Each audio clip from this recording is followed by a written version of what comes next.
అడ్లూరి లక్ష్మణ్ కుమార్ గారు.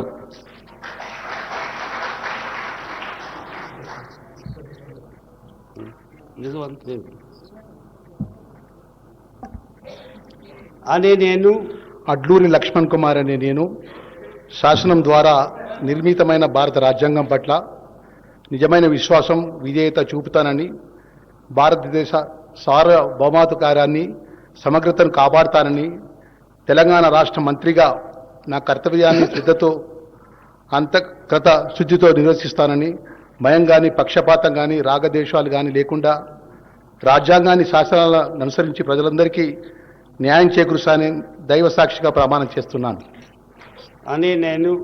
నేను అడ్లూరి లక్ష్మణ్ కుమార్ అనే నేను తెలంగాణ రాష్ట్ర మంత్రిగా నా పరిశీలనకు వచ్చినా లేదా నాకు తెలియవచ్చినా ఏ విషయాన్ని కర్తవ్యాలను సక్రమంగా నిర్వహిస్తానని, అవసరమైన మేరకు తప్ప ప్రత్యక్షంగా కానీ పరోక్షంగా కానీ ఏ వ్యక్తికి లేదా వ్యక్తులకు తెలియపరచనని లేదా వెల్లడించనని దైవ సాక్షిగా ప్రమాణం చేస్తున్నాను.